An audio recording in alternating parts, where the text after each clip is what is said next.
hope you're doing well today, and I hope you're ready to relax, smile a little, and practice English with us in a very natural way. Yeah, hello everyone. I'm really happy to be here today. And honestly, I love today's topic because it's warm, simple, and very close to real life. We're talking about best friends. Exactly, George. Today's topic is my best friend. And this is one of those topics that almost everyone can understand because friendship is part of everyday life. Right, and when people learn English, they need topics like this. Not only grammar, not only vocabulary, but real conversations about real people, real memories, and real feelings. That's true. So, George, let me ask you something simple, but also kind of personal. Do you have a best friend? Yes, I do. And actually, he's not just a friend to me. He's more like a brother because we've known each other for many years and we've been through so many situations together. Ah, that's beautiful. I like when friendship becomes deeper than just talking sometimes. A real best friend is someone who knows your good side and your difficult side too. Exactly. My best friend has seen me happy, stressed, confused, excited, and even a little dramatic sometimes. But he still stays close, so that means a lot. A little dramatic? George, I feel like maybe there is a story behind that sentence. Oh, there are many stories, Jane. But before we go there, I should tell everyone that my best friend's name is Michael. Michael. Okay, nice. So tell us, what kind of person is Michael? Is he funny, serious, calm, loud, or something in between?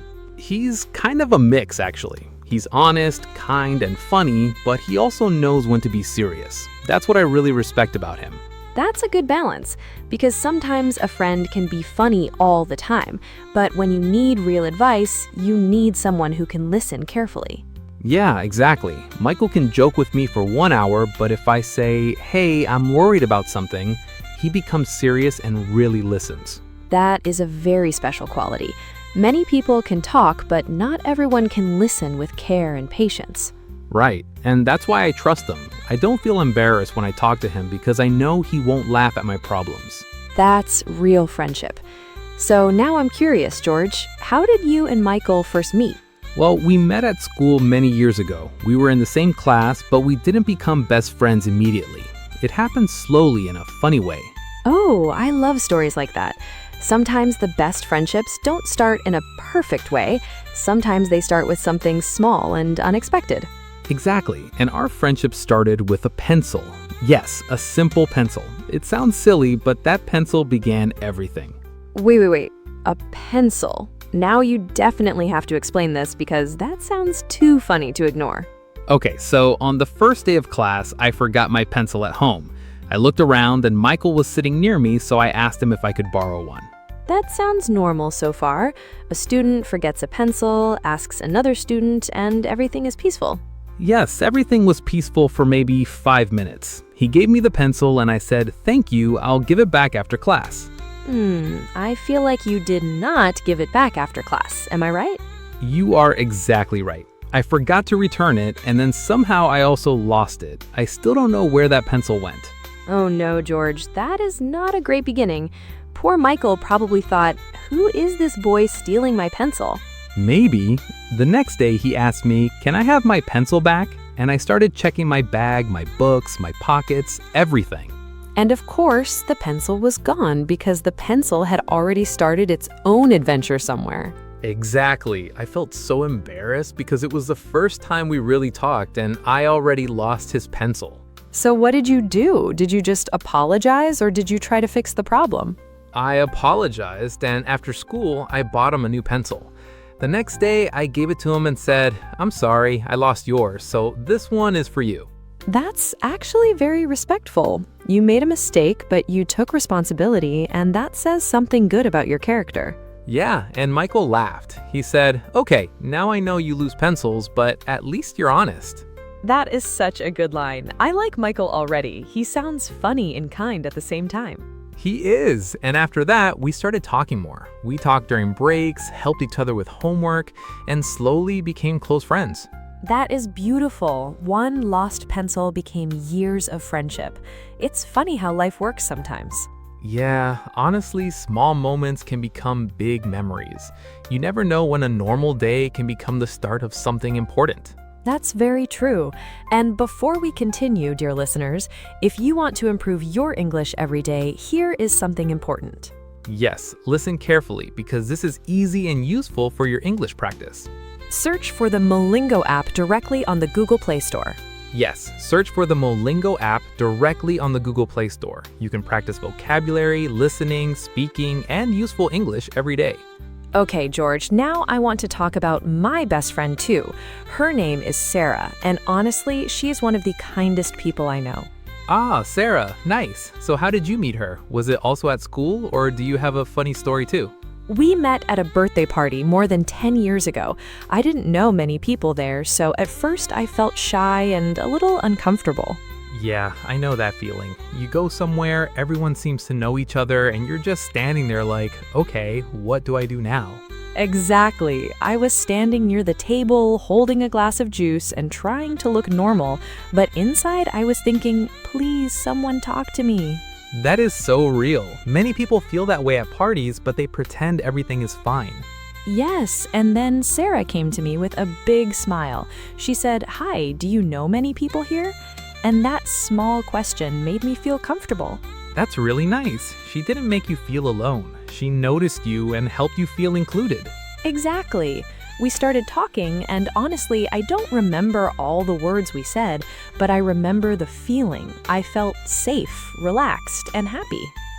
That's powerful. Sometimes we forget the exact conversation, but we remember how someone made us feel.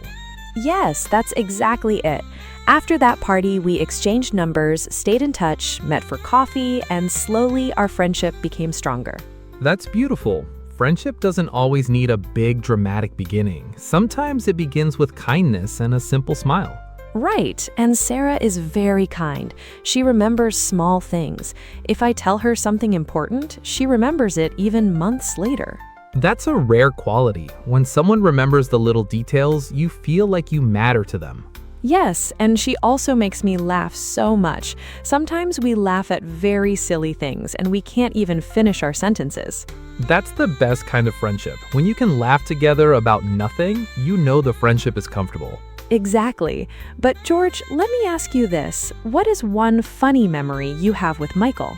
Oh, there are many, but one of the funniest happened during a weekend trip. We went to a small town, and everything was supposed to be easy and relaxing.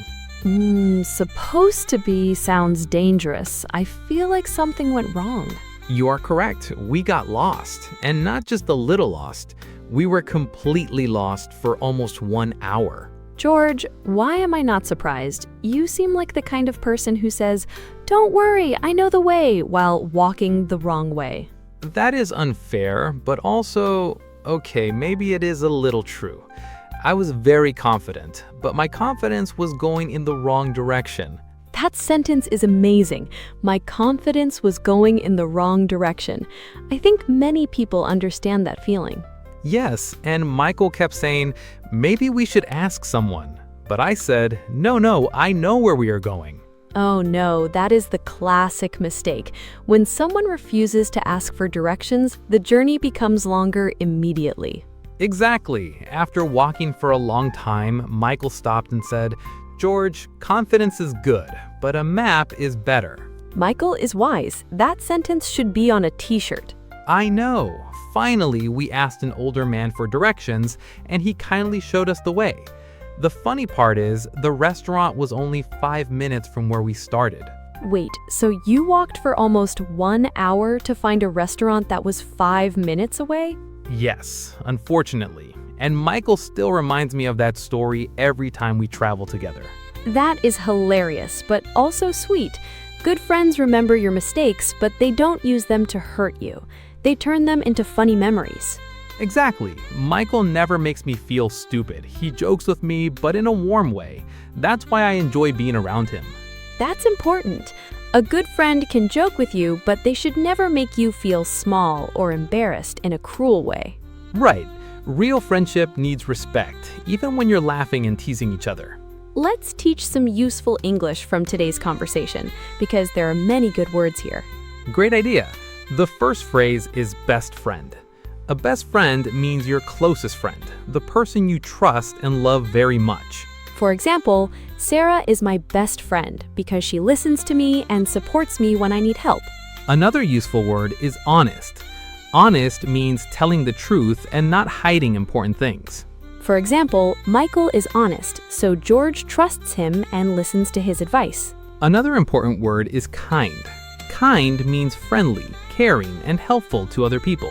For example, a kind friend helps you feel better when you are sad or worried. Another useful word is loyal. Loyal means staying with someone and supporting them, especially when life becomes difficult. For example, a loyal friend does not disappear when you have a problem. And another great phrase is sense of humor. If someone has a good sense of humor, they can make people laugh. For example, my best friend has a good sense of humor, so we laugh a lot together. These words are simple, but they are very useful. You can use them when you talk about friends, family, classmates, or coworkers. Exactly. And dear listeners, here is a simple question for you. Do you have a best friend? Who is your best friend and why is that person special to you? Write your answer in the comments and practice your English. You can write, my best friend is kind and honest, or you can write a longer sentence about your own story. Yes, and don't be afraid of mistakes. Mistakes are part of learning, and every sentence you write helps you improve. That is true. George, what do you think is the most important quality in a best friend? For me, the most important quality is trust. If I can't trust someone, it's very difficult for me to feel close to that person. I agree. Trust is the foundation of friendship. Without trust, people can talk, but they cannot feel truly safe. Exactly. A best friend should be someone you can speak to honestly without feeling judged, attacked, or ignored. For me, kindness is also very important. I want a friend who speaks gently, cares about others, and has a warm heart. Yeah, kindness matters a lot. A kind friend can make a heavy day feel lighter with just one message or one phone call. That is so true. Sometimes a simple message like, "Are you okay?" can mean so much. Yes, because it shows that someone is thinking about you. And honestly, everyone needs that feeling sometimes. Friendship also needs respect. Friends can disagree, but they should still respect each other's feelings and opinions. Right. Real friends do not need to think the same way about everything. They can be different and still care about each other. Beautifully said. Now, I want to share a funny memory about Sarah because honestly, this story still makes me laugh. Okay, I'm ready. I feel like Sarah and you probably got into some funny situation together. Yes, we did. One day, Sarah and I went shopping together. We parked the car, went into the mall, bought some things, and had a really nice time. So far, everything sounds calm and normal, but I feel the problem is coming soon. You are right. After shopping, we came outside and we couldn't find the car. Oh no, that is stressful. Did you think someone had taken it? At first, yes, we were worried. We walked around, looked left and right, checked different rows, and still couldn't find it. That sounds stressful, but also kind of funny now because I can imagine both of you walking around with shopping bags. Exactly. We walked for about 30 minutes. Then Sarah looked at me and said, "Maybe the car is playing hide and seek." That is such a good reaction. She made a stressful moment funny. Yes, and finally we realized we were in the wrong parking lot. The car was safe, we were the ones looking in the wrong place. That is hilarious. So the car was not lost. You and Sarah were lost. Exactly. The car was fine, we were the problem. That's a great friendship memory. Sometimes a difficult moment becomes funny later because you shared it with someone you love. Yes, that's what I like about friendship. Friends make ordinary moments special. A walk, a coffee, a mistake, even a lost car can become a memory. And good friends help us grow. They teach us patience, honesty, kindness, forgiveness, and sometimes better direction skills. Yes, especially if your friend is George and he thinks confidence is better than a map. Okay, I accept that lesson. I now respect maps much more than before. Before we finish, dear listeners, remember this clear conversation was warm, funny, and useful. We talked about best friends, trust, honesty, kindness, loyalty, respect, and funny memories. We also learned useful English words and phrases that you can use in real conversations about your own life. For example, you can say, my best friend is honest, or I met my best friend at school, or we have shared many happy memories. Very good examples. Small sentences become stronger when you practice them every day. Thank you everyone for listening. I hope today's episode made you smile and helped you learn useful English. Keep practicing your English, keep speaking with confidence, and remember to appreciate your good friends. Good friends make life warmer, easier, and more beautiful. And if you borrow a pencil from your friend, please return it quickly. Yes, please. I learned that lesson the hard way. Excellent advice, George. See you in the next episode. Goodbye, everyone. Take care, keep smiling, and keep learning English. Bye, everyone. See you next time.